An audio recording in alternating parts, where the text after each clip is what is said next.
ஒரு முக்கியமான ஒரு மேட்டரை டச் பண்ணிருக்காங்க இந்த படம். அந்த பிறகு ஒரு பெரிய அளவுல தாக்கத்தை ஏற்பட்டு பேசக்கூடிய படமா இருக்கும். ஓகே, அன்னைக்கு அவருடைய தாக்கம் வந்து பெரிய தாக்கம். இளையராஜா மியூசிக் பண்ணிட்டாருன்னா அது யார் நடிச்சிருக்கிறாங்க, என்ன கதை, யார் டைரக்டர்லாம் கிடையாது. இந்த படம் நீங்க சேல்ஸ் ஆயிரு. ஆமா, அது நீங்க அவங்க எந்த டேலண்டா இருந்தாலும் சரி, நீங்க ஒரு சிங்கரா இருக்கலாம், இல்ல ஒரு லிரிக் ரைட்டரா இருக்கலாம், ஒரு டான்ஸரா இருக்கலாம், வார்த்தை தவறி விட்டாலும் ஒரு சாங் இவரே பாடி போடுறாரு. அதுதான் அந்த படத்தினுடைய பெரிய ஹைலைட். சினிகார்னர் நேயர்களுக்கு வணக்கம். Welcome to the show cinema சர்ச்சைகள். இன்னைக்கு நம்மளுடைய சினிமா சர்ச்சைகள்ல ஜேர்னலிஸ்ட் சுபீர் சார் இருக்காங்க. வணக்கம் சார். வணக்கம். எப்படி இருக்கீங்க? நல்லா இருக்கேன் சார். இப்போ விஜய் ஆண்டனியோட கான்செப்ட், அதாவது இந்த கான்செப்ட் கல்ச்சர் வந்து லாஸ்ட் ஒரு 2 இயர்ஸாவே கொஞ்சம் அதிகமாயிட்டு இருக்கு. அதில் விஜய் ஆண்டனியோட கான்செப்ட்டுக்கு வந்து எப்போதுமே வந்து பார்த்தீங்கன்னா ரசிகர்கள் பட்டாளம் வந்து ரொம்ப அதிகமாக போவாங்க. ஏன்னா வைபா அதிகமாக வந்து விஜய் ஆண்டனி சாரும் ஹாரிஸ் ஜெயராஜ் சாரும் கொடுக்குறாங்க அப்படின்னு சொல்லிட்டு, அட் த சேம் டைம் அவங்களுடைய கான்செப்ட் வந்து இது வரைக்கும் எந்த பிரச்சனையும் இல்லாமல் போயிட்டு இருக்கக்கூடிய ஒரு கான்செப்ட். இந்த கான்செப்ட்ல வந்து பார்த்தீங்கன்னா சுசித்ரா அவர்களும் பாடியிருக்காங்க. ரொம்ப நாளுக்கு அப்புறம் சுசித்ராவை ஒரு சிங்கரா பார்க்க முடியுது இருக்குல்ல.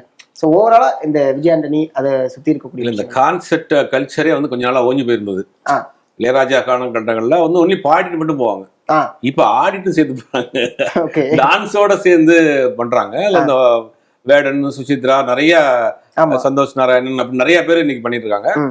அது கொஞ்சம் ஸ்டேஜ் இன்ட்ராக்ட் பண்றதுக்காக, கவர்ந்து இழுக்கிறதுக்காக அதோட சேர்ந்து டான்ஸ் கின்ஸ் எல்லாம் போட்டு இன்னைக்கு பண்றாங்க. இன்னைக்கு அது வந்து ஒரு பெரிய பிசினஸ். இன்னைக்கு தேவா பண்றாரு, இளையராஜா எல்லா ஊர்லயும் பண்றாரு. அப்படிங்கும் போது இவங்களும் விஜய் ஆண்டனியும் அதை ஏன் விடணும் அப்படின்னு அவரும் பண்ண ஆரம்பிச்சிருக்காரு. இது ஒரு என்டர்டைன்மெண்ட் தானே, மக்களை வந்து மகிழ்விக்கிறது, அதுல ஒரு இன்கம் வருது, அவங்க பண்றாங்க. சுசித்ராவை பொறுத்த வரைக்கும் மிகப்பெரிய ஒரு திறமையான ஒரு நபர். பேசிக்கா வந்து ஒரு ஜேர்னலிஸ்ட், அடிப்படையில் அவங்க ஒரு ஜேர்னலிஸ்ட். அதுக்கு பிறகு ஒரு வாய்ஸ் ஓவர் ஆர்டிஸ்டா இருந்தாங்க. அப்புறம் ஆர்ஜியாவா இருந்தாங்க. நமக்கு எல்லாம் ரேடியோ மிர்ச்சி சுசித்ரான்னா சுஷின் தான் தெரியும். அதுக்கு பிறகு நிறைய சிங்கராக இருந்தாங்க. அதுக்கு நிறைய சர்ச்சைகள், திருமணங்கள், அப்பப்ப அதிரடியான கருத்துக்கள் அப்படின்பாங்க. அவங்க திறமையில் பாவம் கொஞ்ச நாள் எதுவுமே யூஸ் பண்ணாம வச்சிருந்தாங்க. இந்த ஸ்டேஜ்ல அவங்க பாடி இருக்கிறதுங்கிறது உண்மையில வரவேற்கத்தக்க ஒரு விஷயம் தான். ஓகே. விஜய் ஆண்டனி அவர்கள் தொடர்ச்சியா அவருடைய படங்கள் இப்ப ஏன்னா இப்ப அடுத்து அவரு முன்னணி கதாநாயகனா இல்லாம அவரு ஒரு ரோல் பண்றாரு. அவருடைய ரிலேஷன் வந்து முன்னணி கதாநாயகனா பண்ணக்கூடிய படம் இப்ப 100 சாமி ரிலீஸ் ஆகும். விஜய் ஆண்டனி மியூசிக்ல இருந்து கொஞ்சம் வெளில வராரு. அடுத்து ஓகே இவரு வளர்த்து விடுவோம் அப்படிங்கிற ஒரு கான்செப்ட்ல போறாரு. விஜய் ஆண்டனியோடைய போக்கு எங்கதான் போகுது அப்படிங்கிற யாரும் கணிக்க முடியாது. நான் விஜய் ஆண்டனிய ராஜாவை பார்த்திருக்கிறேன், அக்னியா பார்த்திருக்கிறேன், விஜய் ஆண்டனியாவும் பாக்குறேன். ராஜா, அக்னி, மூணு ஒருத்தர் தான். அவர் ஒரிஜினல் நேம் ராஜா. அப்புறம் அக்னிங்கிற பேர்ல சவுண்ட் இன்ஜினியரா இருந்தார். ஆடியோ ஃபைல்ஸ்னு ஒரு ஆடியோ ஸ்டுடியோ இருந்தது. அதுல ஆடியோ ஜிங்கிள்ஸ் எல்லாம் பண்ணிட்டு இருந்தாரு. அது சவுண்ட் இன்ஜினியரா இருந்தா அவருடைய கம்பெனி தான் அது. அதுல அதுக்கு அப்ப பாத்துருக்கேன். அதுக்கு பிறகு திடீர்னு பார்த்தா விஜய் ஆண்டனிங்கிற பேர்ல மியூசிக் டைரக்டர் ஆனாரு. அதுலயும் பெரிய சக்சஸ் பண்ணாரு. அதுக்கு பிறகு கொஞ்ச நாள் ஹீரோ ஆனாரு. எல்லாருமே அப்ப வந்து சொன்னாங்க, என்னங்க பீக்ல இருக்கிறாரு மியூசிக் டைரக்டரா, வேட்டைக்காரன், நம்ம பெரிய பெரிய படங்கள்லாம் பண்ணிட்டு இருக்காரு, இப்பதான் பீக்ல வந்துட்டு இருக்காரு, அந்த நேரத்துல போய் நடிக்க போறாரு, இது தேவையில்லாத வேலை, பல பேர் வந்து சுட்டுக்கிட்டாங்க கையை அப்படின்ற மாதிரி சொன்னப்ப அந்த நேரத்துல நடிக்க வந்து அதுலயும் ஒரு பெரிய ரீச் போனாரு. அதுலயும் ஒரு பெரிய நான் சலீம்ங்கிற மாதிரி படங்கள்லாம் ரீச்ல போனாரு. அதுக்கு ப்ரொடக்ஷன் இறங்கினாரு. அப்பயும் சொன்னாங்க, ஐயா சினிமா ஏன் எடுக்கிறாருன்னு. அதுல சக்சஸும் பண்ணாரு, ஃபெயிலியர் ஆச்சு. இப்ப அவங்க அக்கா பையனா தங்கச்சி பண்ண ரிலேஷன் ஒருத்தரை வந்து ஹீரோவா ப்ரொமோட் பண்றதுக்காக இறங்கிட்டு இருக்காரு. அந்த 100 சாமி படத்தை பொறுத்த வரைக்கும் அது ஒரு லைவான ஒரு ஸ்டோரி, ஒரு முக்கியமான ஒரு ஸ்டோரியை பேஸ் பண்ணி எடுக்கிறாங்க. படம் வர்றப்ப ஒரு பெரிய அளவுல ஒரு தாக்கத்தை ஏற்படுத்தக்கூடிய படமா இருக்கும். சசி ரொம்ப ரேரா தான் படம் பண்றாரு. அதாவது ரொம்ப அவருடைய கெரியர்ல சொல்லாமலே சசி தான் ஒரு பேரு. சொல்லாமலே வந்து கிட்டத்தட்ட 1998 அந்த மாதிரி காலகட்டங்கள் வந்த படம். இது கிட்டத்தட்ட ஒரு 26 வருஷம் ஆச்சு, 25 வருஷம் ஆச்சு கதாநாயகன் போட்டு எடுத்தாரு. அந்த படத்துல முதல்ல காதலுக்காக நாக்கு எடுத்துக்குவாரு. அது ஒரு சீசன் இருந்துச்சு. அதாவது 95ல இருந்து 2000 வரைக்கும் இந்த காதல் கோட்டைன்னு ஒரு படம் ஓடிடுச்சு. அதுல வந்து சொல்லாமலே காதல் பண்ணிட்டாருன்னு. அதுக்கு பிறகு காதல் என்னென்ன வெரைட்டி இருக்கோ எல்லாம் பிரிச்சு எடுத்தாங்க. சொல்லாத காதல், சொல்லிட்டு காதல், காதல் லெட்டர் போட்டு காதல், பார்க்காத காதல். இந்த படத்துல என்னன்னா நாக்கே வறுத்துக்குவார். நான் வந்து வாய் பேச முடியாத பொய் சொல்லி காதலிச்சுவாரு. உண்மை தெரிஞ்ச உண்மையே அவர் வந்து பேச முடியாத மாறிடுவார் அப்படிங்கிற ஒரு கதை. அதான் சொல்லாமலே. அந்த படத்துல அறிமுகமாறாரு சசி. அதை தொடர்ந்து பாத்தீங்கன்னா பூ, ரொம்ப செலக்டடான கருப்பு சிவப்பு, இந்த மாதிரி செலக்டடான படங்கள் தான். டிஷ்யூங்கிற மாதிரி செலக்டடான படங்கள். அதே நேரத்துல அது வந்து ஒரு சமூக கருத்து இருக்கும். விஜயகாரன் மாதிரியான படங்கள் பண்ணுங்க. அவர் தான் அந்த 100 சாமி பண்றாரு. ஒரு முக்கியமான ஒரு மேட்டரை டச் பண்ணிருக்காங்க இந்த படம். அந்த பிறகு ஒரு பெரிய அளவுல தாக்கத்தை ஏற்பட்டு பேசக்கூடிய படமா இருக்கும். அதனால வந்து விஜயாண்டனுடைய போக்கு எங்க போகுங்கிறது யாரும் கணிக்க முடியாது. அவர் வந்து ஒரு காலேஜ் ஸ்டூடெண்டா இருக்கிறாரு, அப்போ சவுண்ட் இன்ஜினியரா இருக்கிறாரு, ரேடியோ ஜிங்கிள்ஸ் பண்றாரு, அதுக்கு பிறகு மியூசிக் டைரக்டராரு, அப்புறம் நடிகராரு, ப்ரொடியூசராரு. இப்போ வந்து அவங்க ரிலேஷன் பையனை இறக்குறதுக்கான வேலைகள்லாம் பண்ணிட்டு இருக்காரு. விஜயாண்டனுடைய கிராஃப்ட் அவர் மனதுக்கு தோன்றதெல்லாம் பண்ணிட்டு இருக்காரு. அது ஃப்ரீடமான பர்சனா இருக்காரு. அவர் தேவையான விஷயங்கள் பண்றாரு, அவர் தோணுது பண்றாரு. சிலது சக்சஸ் ஆகுது, சிலது ஃபெயிலியர் ஆகுது. ஒரு அட்டெம்ப்ட் அடிச்சுட்டே இருக்காருல்ல, அது ஒரு முக்கியமான விஷயம். புரியுது. ஏன்னா ரோமியோ படத்துக்கு வந்து அவர் நிறைய அத ப்ரொமோஷனாவே நிறைய சொல்லிட்டாரு. இந்த படத்தை போய் பாருங்க, இந்த படத்தை அன்பே சிவம் மாதிரி ஆக்கிடாதீங்க அப்படிங்கிற ஒரு வார்த்தையை வந்து அவரு அங்க குறிப்பிட்டு இருந்தாரு. அந்த படம் அதான் இது மாதிரி நிறைய படங்கள் வந்து பாத்தீங்கன்னா அவர் பெருசா ஓடவும் இல்லை. சமீப காலங்களில் வந்த பல படங்கள் வந்து ஓடவும் இல்லை. ஸோ அப்படி இருந்துமே அவரு, ஏன்னா எல்லாரும் அந்த சமயத்துல என்ன சொல்ல ஆரம்பிச்சாங்கன்னா, தலைவா நீங்க மியூசிக் டைரக்டர் வந்துருங்க தலைவா, நீங்க மியூசிக் போடுங்க தலைவா, உங்க பாட்டுலாம் மிஸ் பண்றோம், வைப் இருக்கு. ஆமா. ஸோ அப்படி இருக்கும்போது இந்த ஒரு விஷயம் இருக்குல்ல, இது நீங்க எப்படி பாக்குறீங்க? இல்ல அவரு ஒரு அட்டெம்ப்ட் தாங்க. ஒரு கனவுகளை மட்டும் வச்சுக்கிட்டு வந்து ஒரு மியூசிக் டைரக்டர் ஆகி, அப்புறம் ப்ரொடியூசர் ஆகி, நடிகர் ஆகி எல்லாத்தையும் ட்ரை பண்றாருல. இப்ப நம்ம ரிஸ்க் எடுக்கிறதுக்கே நீங்க பல பேர் யோசிக்கிறோம். புரியுது. அதுவே ஒரு பெரிய வாழ்க்கையினுடைய நீங்க வெற்றி பெறுவதற்கான முதல் தடங்கள் என்ன தெரியுமா? உங்களுக்கு ரிஸ்க் எடுக்கிறதுக்கு பயப்படுறது. ரிஸ்க் எடுக்கிறதுக்கு பயப்படுறது. நீங்க ரிஸ்க் எடுக்காம வாழ்க்கை எதுவுமே பண்ண முடியாது. கண்டிப்பா நம்ம சேஃப்டியான ஜோன்ல இருக்கணும், ஆனா உடனே நடக்கணும் அப்படின்னு நினைக்கிறோம் எல்லாருமே. ஆனா அது உடைக்கிறார்கள், அதுவே அவருக்கு பெரிய சக்சஸ். புரியுது. வெற்றியோ தோல்வியோ இறங்கி பாத்துருவோம். படம் அடுத்த படம் ஓடனா நமக்கு வந்து எல்லாம் சரியா போமே. இடையில நிறைய கடன் சிக்கல்லாம் இருந்தாரு, பெரிய அளவுல கடன் சிக்கல்லாம் இருந்தாரு. அடுத்து ஒரு படம் வந்துச்சு, ஓரளவுக்கு டெவலப் பண்ணி விடுச்சு. இந்த படத்தை ரொம்ப நம்புறாரு. இந்த படத்தை நம்புறாரு. கண்டிப்பாக நம்மளுடைய எல்லா அடுத்த கெரியரை ஸ்டார்ட் பண்ணி கொண்டு போகணும்னு பாக்குறாரு. அவர் முயற்சி தான் அது. புரியுது சார். ஏன்னா இப்ப மியூசிக் டைரக்டர்ஸ் வந்து பாத்தீங்கன்னா நிறைய music directors upcoming music directors வர ஆரம்பிக்கிறாங்க அப்படிங்கும் போது, ஏன்னா இப்போ வந்து பரிமளா அண்ட் கோல பாத்தீங்கன்னா ஒரு புது மியூசிக் டைரக்டர் தான் வந்திருக்காரு. ஸோ அவர் தான் வந்து அடுத்த லவோங்கிற ஒரு படத்துக்கான மியூசிக் டைரக்டராகவும் இருக்காரு. இதுக்கிடையில ஒரு மியூசிக் டைரக்டர்ஸுக்குள்ள ஒரு காம்படிஷன் ஒன்று வரும்ல. எப்படி வந்து முன்னெல்லாம் வந்து அஜித் விஜய் இவங்க ரெண்டு பேரோட பாட்டுல வந்து ஒரு சண்டை நடக்கும். இமயமலையில் என் கோடி பிறந்தால் உனக்கு என்ன. ஸோ அது மாதிரி விஜய் அவர்களுடைய பாடல்ல வந்து ஒரு சண்டை நடக்கும். அனிருத்தோட ஒரு பாட்டு ஒன்று வந்தது, அரவிந்த்னு சொல்லிட்டு. அந்த பாட்டு சாய் அபியங்கருக்காக கொடுக்கக்கூடிய பதிலடி அப்படிங்கிற மாதிரியான ஒரு இது சொல்றாங்களே, அதை நீங்க எப்படி சார் பாக்குறீங்க? இல்ல அந்த போட்டி இருக்கத்தானே செய்யும். இன்னைக்கு அனிருத் வந்து 3 ஒரு படம் பண்ணாரு, அதுக்கு முன்னாடி ஒரு ஆல்பம் பண்ணாரு, பெரிய சர்ச்சையாச்சு. அதுக்கு பிறகு இண்டஸ்ட்ரிக்குள்ள வந்தாரு. இன்னைக்கு அவரும் கிட்டத்தட்ட ஒரு 20 வருஷமா இருக்கிறாரு. திடீர்னு புயல் மாதிரி ஒரு பையன் வந்து ஒரு 50 படத்துக்கு கமிட் ஆயிருந்தானே எப்படி இருக்கும்? இன்னைக்கு வந்து சாய் அபியங்கர் வந்து 50 படம் கமிட் பண்ணிருக்காரு. புரியுது. தமிழ், தெலுங்கு, மலையாளம் அப்படின்னு சொல்லி வரிசையா ஒரு 50 படம் கமிட் ஆயிருக்காரு. இப்படி ஒரு 1 வருஷம் 1.5 வருஷத்துக்குள்ள ஒரு புயல் போல் வர்றப்ப எல்லாருக்குமே ஒரு ஷேக்கிங் இருக்குதானே செய்யும். புரியுது. அது ஒரு ஆரோக்கியமான போட்டி தான். அடுத்து இவர் பாட்டுல இவர் ஒண்ணு போடுவாரு, அவருக்கு கவுண்டர் கொடுக்கறது, அது வந்து ஆரோக்கியமான ஒரு போட்டி தான். இந்த போட்டியே இல்லாம இருந்தது யார்? ஒரே ஆளுன்னா இளையராஜா தான். ஒரு 25 வருஷம் யாருமே இல்ல. கண்ணு கட்டிய தூரம் வரைக்கும் எதிரிகளே கிடையாது. சங்கர் கணேசன் இருந்தாங்க. அதுல என்னன்னா இவருடைய அந்த தாக்கத்துல யாருமே தாக்கு பிடிக்க முடியல. சங்கர் கணேசன் இருந்தாரு, அவரு அவருடைய ஸ்டைல. சந்திரபோஸ் இருந்தாரு, அப்புறம் வந்துட்டு ரவி தேவேந்திரன் ஒருத்தர், இந்த கண்ணுக்குள் நூறு பாட்டுலாம் அவர் தான் பண்ணாரு. வேதம் புதிது, மண்ணுக்குள் வேற எல்லாம் பண்ணாரு. தேவேந்திரன் ஒரு மியூசிக் இருந்தாரு. அதுக்கு பிறகு கன்னடத்துல இருந்து ஒருத்தர் வந்தாரு, அம்சலேகான்னு வந்தாரு. கீரவாணி இப்ப நேஷனல் அவார்ட்லாம் ஆஸ்கார்லாம் வாங்கினாரு. கீரவாணி அவர்கள் வந்து அழகன்லாம் பண்ணி ஒரு இடத்துல சொல்லிருப்பாரு, ஏன்னா நான் தமிழ் சினிமாவோட மியூசிக் டைரக்டர் தான். இங்க என்னன்னா இவருடைய தாக்கத்துல வந்து யாருமே சாதிமல்லி பூச்சரமை சாங் வந்து இளையராஜா பிளேலிஸ்ட்ல இருக்கும். கண்ணுக்குள் நூல் பாட்டு வந்து இளையராஜா பிளேலிஸ்ட்ல இருக்கும். கரெக்ட். பல பேர் வந்து இளையராஜா பிளேலிஸ்ட்ல அந்த பாட்டு வச்சிருப்பாங்க. அது ஏன் அப்படின்னா அன்னைக்கு அவருடைய தாக்கம் வந்து பெரிய தாக்கம். இளையராஜா மியூசிக் பண்ணிட்டாருன்னா அது யார் நடிச்சிருக்கிறாங்க, என்ன கதை, யார் டைரக்டர்லாம் கிடையாது. அந்த படம் நீங்க சேல்ஸ் ஆகும். Sold out. காலையில பூஜை, சாயங்காலம் சோல்ட் அவுட். கரெக்ட். அப்படிங்கிற போது அன்னைக்கு வந்து அலை மோதிட்டு இருந்தாங்க. அப்ப அந்த அலையில வந்து யாருமே இல்ல, சோலோவா இருந்தாரு. கங்கை அமரன் மியூசிக் போட்டாலுமே அது இளையராஜா பாட்டு. கங்கை அமரன், தேவேந்திரன், விஜயானந்த் ஒரு மியூசிக் இருந்தாரு. இருக்காங்களா, நான் அடிமை எல்லாம் பண்ணாரு. அவர் போட்ட பாட்டு இந்த லிஸ்ட்ல இருக்கு. தேவேந்திரன் போட்ட பாட்டு இந்த லிஸ்ட்ல இருக்கு. புரியுது. சங்கர் கணேசோட சில பாட்டுகள் இங்க எஸ்.சி. ராஜ்குமார் அந்த காலத்துல சில பாட்டு மனசுக்குள் மத்த பொருள் ஒரு படத்தெல்லாம் போட்டிருப்பாரு. அந்த பாட்டும் இவர் லிஸ்ட்ல இருக்கு. அப்ப அவரு காலகட்டங்கள் வேற. இன்னைக்கு மியூசிக் டைரக்டர் வந்து இன்னைக்கு நிறைய டெய்லி வந்துட்டு இருக்காங்க.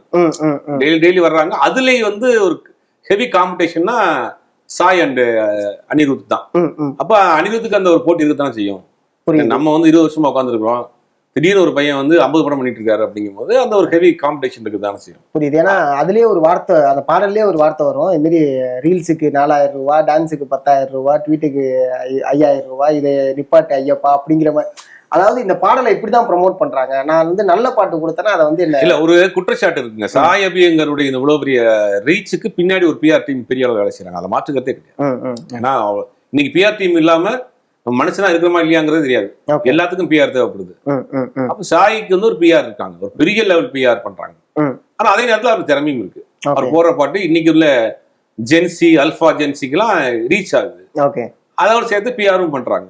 அப்படிங்கும் போது அது வந்து நம்ம எப்படி தப்புன்னு சொல்ல முடியும்? புரியுது. ஏத்துக்கிட்டாங்க. என்னதான் பிஆர் பண்ணாலும் ஓரளவுக்கு அந்த பாட்டு வந்து இருக்கணுமே. ஆனா பிஆர் பண்றாங்க. அவர் பிஆர் பண்றாங்க. அதுதான் அவரும் பண்ணாமையா இருக்கிறாரு. இன்னைக்கு எல்லாரும் தான் பண்றாங்க. அப்படிங்கும் போது அது ஒரு ஹெவி காம்படிஷன். அடுத்த கட்டமான நகர்வுன்னு எடுத்துட்டு போக வேண்டியதான். ஓகே. ஏன்னா இடையில வந்து ஏஆர் ரஹ்மான் அவர்கள் ஒரு விஷயம் சொல்லியிருந்தாங்க. என்னன்னா இண்டிக்கு அதாவது இங்க சினி ஆல்பத்தை விட்டுட்டு இண்டிபெண்டன்ட் ஆல்பம் அவர் பண்ண போறதா இப்ப எப்படி அர்ஜித் சிங் அவர்கள் சொன்னார்ல, நான் வந்து சினி சாங்ஸ் பாட போறது கிடையாது, இந்தி ஆல்பம் போக போறேன் அப்படிங்கிற மாதிரி ஏஆர் ரஹ்மான் அவரும் போக போறதா ஒரு தகவல் ஒன்று வருது. அது இன்னொரு விஷயம், ஏஆர் ரஹ்மான் ஒரு படம் டைரக்ட் பண்ண போறாரு. ஓ, ரொம்ப நாளா அந்த ப்ராசஸ் போயிட்டு இருக்கு. ஓகே. அது எப்போ அனௌன்ஸ் பண்ண போறாருங்கிறது தெரியல. ஓகே. அவருக்கு ஒரு படம் டைரக்ட் பண்ணுங்கிறத ஒரு டிஸ்கஷன் போயிட்டு இருக்கு. அப்போ அடிக்கடி டிஸ்கஷன் போது அந்த வேலைகள் நடந்துகிட்டே இருக்கு. எனக்கு தெரிஞ்சு 2-3 வருஷமா பண்ணிட்டு இருக்காரு. எனக்கு தெரிஞ்சு அதே அம்மாக அடுத்து அவருடைய அவதாரம் வந்து டைரக்ஷனா தான் இருக்கும். சோ அதனாலதான் இந்த தகவல். ஆமா, அது ஆல்பம் சொல்லிட்டு இருக்காங்க. தப்பா ஆல்பம் கிடையாது, படம் பண்ண போறாரு, ஃபியூச்சர் ஃபிலிம் பண்ண போறாரு, ஃபுல் படம் பண்ண போறாரு. Okay okay. அது ரொம்ப நாளா ஒரு டிஸ்கஷன் போயிட்டு இருக்கு. புரியுது. இதுக்கு முன்னாடி 99 சாங்ஸ் அப்படிங்கிற ஒரு படத்து மூலமா அதுக்கு முன்னாடி வந்தே மாதரம் முதற்கொண்டு நிறைய பண்ணியிருக்காரு. சின்ன வந்தே மாதரம் பரத் பாலா பண்ணாலும் கூட இவருடைய கான்ட்ரிபியூஷன் இருந்துச்சு அதுல. ஓகே. சின்னதா பண்ணியிருக்காரு. ஃபுல் படமே பண்ண போறாரு. புரியுது சார், புரியுது சார். சுசித்ரா ஏன் சார் இத்தனை நாள் பாடலுங்கிற ஒரு கேள்வி ஒன்று இருந்துச்சுல்ல? பர்சனல் லைஃப்ல நிறைய அவங்களுக்கு சிக்கல். அவங்களே நிறைய இடத்துல சொல்லியிருக்காங்க. அவர்கள ஃபேமிலி லைஃப்ல சிக்கல், அப்புறம் தமிழ்நாட்டுல இல்ல, அப்புறம் வாய்ப்பே தரது இல்லை அப்படிங்கிற ஒரு இல்ல, இவங்களே கொஞ்சம் ஒதுங்கி இருந்தாங்க. அவங்களுக்கே கொஞ்சம் டிப்ரெஷன், வேற ஃபீல்டுக்கு போயிட்டாங்க. இப்ப எங்க மும்பைல எங்க இருக்கிறாங்க போல. இங்க மும்பைல ஏதோ வேற ஒர்க் பண்றாங்க. இந்த இண்டஸ்ட்ரியே கிடையாதுன்றாங்க. வேற ஏதோ ஒரு ஒர்க் பண்ணிட்டு இருக்கிறாங்க. அவங்களுக்கு இந்த இண்டஸ்ட்ரி மேலே ஒரு பெரிய கோபம் இருக்கு. ஓகே. சுசித்ராவுக்கு நம்ம இவ்வளவு திறமை இருக்கு, நமக்கு பாடுறோம், எழுதுறோம், நல்லா எழுதுவாங்க, ரைட்டிங் பண்ணுவாங்க, அதெல்லாம் எழுதுவோம், பாடுவோம், வாய்ஸ் ஒர்க் கொடுக்குறோம், ஆக்ட் பண்ணியிருக்காங்க படங்கள்ல, சில படங்கள்ல. நம்ம நண்பர்களா இருந்தவங்க, நம்ம நம்பி வந்தவங்க, நம்ம நம்பி போனவங்க, இப்படின்னு ஒரு ஒரு விரக்தியில அவங்க என்ன பண்றாங்கன்னா இந்த இண்டஸ்ட்ரியை வேணான்ட்டு தான் போய் அங்க மும்பைல உட்காந்துட்டு நம்மளை யாரெல்லாம் நம்மளை வந்து ரிவெஞ்ச் எடுத்தா அப்புறம் காலி பண்ணி அப்படின்னு அப்பப்போ வீடியோ போட்டுட்டே இருப்பாங்க. போட்டு எல்லாரும் தோசை பண்ணிக்கிட்டு இருந்தாங்க. இப்ப ஒரு சேஞ்சஸ்க்கு பிறகு திருப்பி வந்திருக்காங்கன்னு நினைக்கிறேன். ஓகே. திறமைகள் என்னைக்குமே வந்து முடங்கிடக்கூடாது. அது யாரா இருந்தாலுமே அவங்க ஏதாவது உங்களுடைய திறமைகள் நீங்க வெளிக்காட்டாம உள்ளே வச்சிருந்தீங்க, அதுவே உங்களை அரிச்சிடும். கரெக்ட். அது நீங்க அவங்க எந்த டேலண்டா இருந்தாலும் சரி, நீங்க ஒரு சிங்கரா இருக்கலாம், இல்ல ஒரு லிரிக் ரைட்டரா இருக்கலாம், ஒரு டான்ஸரா இருக்கலாம், அது கரெக்டான எக்ஸ்போஸ், அதுக்கு தீனி நீங்க போடலன்னா அது உங்களை அழிச்சிடும். பாலு மகேந்திரா தான் ஒரு முக்கியமான விஷயம் சொல்லுவாரு. கலைஞன் வந்து ரொம்ப சென்சிட்டிவானவன். ஆமா, அந்த சென்சிட்டிவ் வந்து அதுவே அதுக்கு சரியான வகையில நீங்க வந்து அதுக்கான தீனி போடலாம், அந்த சென்சிட்டிவே உங்களை அழிச்சிடும் அப்படின்னு குத்தி கிழிச்சிடும் உங்க இதுன்னு. அப்ப இவங்களுக்கான அந்த ஆடிய காலும் பாடிய வாயும் சும்மா இருக்காது இல்லையா, திருப்பி வந்துருக்காங்க. நல்ல டேலண்டான ஒரு நபர் தான். புரியுது, வரட்டும். ஓகே. ஏன்னா இப்ப நீங்க சொன்னதுனால நான் சொல்றேன், இப்ப சுஜித்ரா அவர்கள் வந்து கொஞ்ச நாள் காணாம, பாடல் பாடாம இருந்தாங்க. இப்போ வந்து ஸ்டேஜ்ல கான்சர்ட்ல பாடுறாங்க. இன்னும் ஃப்ரெஷ் சாங்ஸ் வந்து அவங்க பாட ஆரம்பிக்கல, அவங்களுடைய பல பாடல்கள் தான் பாட ஆரம்பிச்சிருக்காங்க. ஸோ இதுமாரி வந்து பார்த்தீங்கன்னா எஸ் ஏ ராஜ்குமாருமே ஒரு இடத்துல வந்து சொல்லியிருப்பாங்க, என்னன்னா நிறைய படங்கள் வருது, ஒரு படங்கள் எங்களை மாதிரி தாங்கலாம், நீங்க ஏன் தரமாட்டீங்க எங்களுக்கெல்லாம் அப்படிங்கிற ஒரு. ஏன்னா அவ்வளோ படம் பண்ணக்கூடிய மியூசிக் பண்ணக்கூடிய ஒரு மனுஷன், ஹிட்டு கொடுத்த மனுஷன், ஆனா அவரு இப்படி கேட்கக்கூடிய இடத்துல ஒரு படமா தாங்கல அப்படிங்க. இதை நீங்க எப்படி சார் பாக்குறீங்க? சினிமாவே வந்து ஒரு மார்க்கெட்டிங் தானே. இன்னைக்கு சாய் அபியங்கர்னா அதுக்கு ஒரு ஆடியோ பெரிய பிசினஸ் இருக்கு, அனிருத்னா ஆடியோ பிசினஸ் இருக்கு, அந்த படத்துக்கு ஒரு ஹைப் இருக்கு. எஸ் ஏ ராஜ்குமார், அப்படி எஸ் ஏ ராஜ்குமார், தேவா, இவங்க மிகப்பெரிய திறமைசாலிகள், அவங்களுக்கு குறைத்து மதிப்பு இல்ல, மார்க்கெட் வேல்யூன்னு ஒண்ணு இருக்குல்ல, இப்ப அது அவருக்கு இல்ல. அப்படிங்கும்போது தயாரிப்பாளர்கள் தயங்குறாங்க. இன்னைக்கும் அவருக்கு ஒரு நல்ல வாய்ப்பு கொடுத்தீங்கன்னா பண்ணுவார். ஏன்னா அவருடைய மெலடிங்கிறது இன்னைக்கு வரைக்கும் பேசப்படக்கூடிய மெலடி, இன்னைக்கும் பல பேருடைய ரிங் டோனா இருக்கு, பல பேர் மொபைல்ல சாங்ஸா வச்சுக்கிறாங்க, திறமையா இருக்கு, இன்னைக்கு பண்ணக்கூடியவர் தான். ஆனா வர்த்தகம் ஒண்ணு இருக்கு, பிசினஸ். இவரை வச்சு படம் பண்றப்ப ஆடியோ பிசினஸ் இருக்குமா, அந்த படத்துக்கான இது கலர் எப்படி மாறும். இப்ப சாய் அபியங்கர் ஒரு புது டைரக்டர் அப்படிங்கிற ஒரு காம்பினேஷன்ல ஒரு படம் பண்றப்ப அதுக்கான பிசினஸ் ஹைப்பு, அப்படிங்கிற வேற மாதிரி மாறும். விஜயராஜ்குமார் அப்படிங்கும் போது அவங்களுக்கான இது வேற மாதிரி தானே இருக்கும் பிசினஸ். இப்ப வர்த்தகம் பிசினஸ்ங்கிறத நோக்கி தானே எல்லாரும் போவாங்க, படம் போடுறவங்க யோசிப்பாங்கல்ல. அதனால அவங்களுக்கான அவங்க கான்செப்ட் பண்ணலாம், அவரும் எனக்கு தெரிஞ்சு கான்செப்ட் பண்ணலாம். அவர் பட பாட்டு நிறைய வந்து மெலடி சாங் இருக்கு. துல்லாத மனம் துல்லும், அது நிறைய சொல்லலாம், நிறைய படங்கள் வரிசையா இருக்கு. அவரும் இந்த மாதிரியான இடங்கள் கான்செப்ட் பண்ணலாம். படத்துக்கு தான் மியூசிக் பண்ணணும்னு அவசியம் இல்லையே, பிரைவேட் ஆல்பம்ஸ் பண்ணுங்க. நமக்கு திறமை இருக்குன்னா நீ காட்டுறதுக்கு தான் ஏகப்பட்ட பிளாட்ஃபார்ம் இருக்கு. கரெக்ட், கான்செப்ட் பண்ணலாம், ஆல்பம்ஸ் பண்ணுங்க. ஆல்பம் பெரிய கிட்டாச்சும் ஆட்டோமேட்டிக்கா அவங்க கூப்பிட போறாங்க. சாய் அபியங்கர் ஒருத்தர் ஆல்பம் பண்ணி தான் வந்துருக்காரு. இதுலயே வந்து பாத்தீங்கன்னா சாய் அபியங்கர் ஆல்பம் சாங்க்கு பெரிய விமர்சனங்கள் வர மாட்டேங்குது, ஆனா ஒரு படத்துக்கு மியூசிக் பண்ணும்போது அதுல பெரிய விமர்சனங்கள் வருது இல்ல, அது நீங்க எப்படி பாக்குறீங்க? இல்ல, படம்ங்கிறது ஒரு பெரிய விஷயங்க. ஆல்பம் ஈஸியா பண்ணிடலாம், ஒரு சாங் ஈஸியா பண்ணிடலாம், ஒரு 1.5 நிமிஷம் 2 நிமிஷம் பாட்டு ஈஸியா. இல்ல அதே மியூசிக் டைரக்டர் தான் படத்துக்கு பண்றாங்க. விமர்சனம் வந்து நிக்குது. இல்ல அது நீங்க ஒரு படமா பாக்குறப்ப அதுக்கான ஃபீலிங்ஸ் வரும், அந்த உணர்வுல உள்வாங்கி நீங்க வந்து படம் பண்ணணும். ஓகே, இளையராஜான்னா ஒரு சீனை பார்த்தாருன்னா இந்த சீனுக்கு என்ன பண்ணணும். சமீபத்தில் கூட ஒரு பயங்கரமான ஒரு வைரலான ஒரு கிளிப் பார்த்துருப்பீங்க. முதல் மரியாதை படத்துல, முதல் மரியாதை படம் பிடிக்காம ரீரெக்கார்டிங் இருக்கு. கரெக்ட். அவர் என்ன சொல்றாரு, நான் வந்து என் தொழிலுக்கு துரோகம் பண்ண மாட்டேன், எனக்கு அந்த படம் பிடிக்கல, பிரச்சனை இல்லை. ஆமா, அதாவது பாரதிராஜா கூட கேட்டிருப்பாரு, படம் பிடிக்கலன்னா இந்த நான் இவ்வளவு சூப்பரான பாட்டு போட்டிருக்கேன் அப்படிங்கும் போது அந்த மாதிரி. அதே மாதிரி வந்து சேது பார்த்திருப்பீங்க.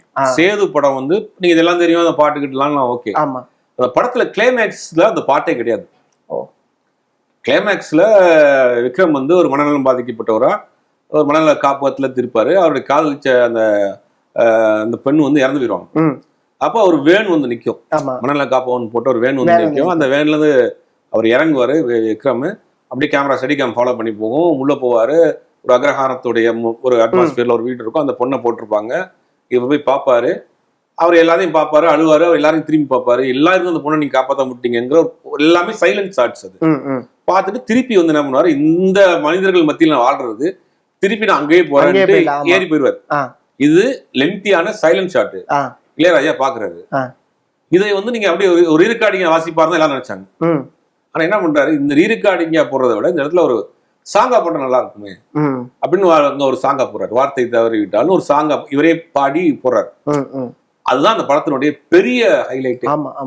அப்படியே கிளைமேக்ஸ்ல வர தூக்கி நின்னுடும். அது ரீரெக்கார்டிங்கா போட்டு வாசிச்சுட்டு போயிடலாம். அங்கதான் மியூசிக் டைரக்டர் நிக்கிறது. கரெக்ட். அது வந்து இன்னைக்கு இருக்கிற மியூசிக் டைரக்டருக்கு அந்த சீனை உள்ள வாங்கி அதுக்கு உயிர் கொடுக்கணும். புரியுது. நீங்க அவங்க வந்து எடுத்து வந்துட்டாங்க, அதுக்கு நீங்க எப்படி வந்து உயிர் கொடுக்க போறீங்க? அது இளையராஜா மட்டும்தான். இன்னைக்கு வரைக்கும் இளையராஜா மட்டும்தான். இதுல ஏராளமான ஓரளவுக்கு பண்றாரு. ஓரளவுக்கு அவர் வந்து ரீரெக்கார்டிங்ல வேறு சவுண்ட்ஸ் எல்லாம் போட்டு வேற மாதிரி ஏதாவது ஒரு மேஜிக் பண்ணுவார் அவரு. ஆனா புதுசா வந்திருக்கிறவங்க அங்க அந்த இடத்துல மிஸ் பண்றாங்க, பாட்டு போட்டுறாங்க. ஒரு அரபின் ராப் எடுத்து போறாங்க. இன்டர்லூடே இப்போ நிறைய இடத்துல மிஸ் ஆயிடுச்சு. ஒரு பாடலுக்கு நடுவுல இன்டர்லூட் இருக்கும், அதுதான் அந்த அப்படி தாளாட்டி திருப்பி தூக்கி நிப்பாடி வைக்கும். இப்ப நீங்க இளையராஜா பாட்டு ரேண்டமா ஏதாவது ஒரு பாட்டு நினைச்சுங்க, ஏதோ ஒரு பாட்டு சொல்லுங்களேன்.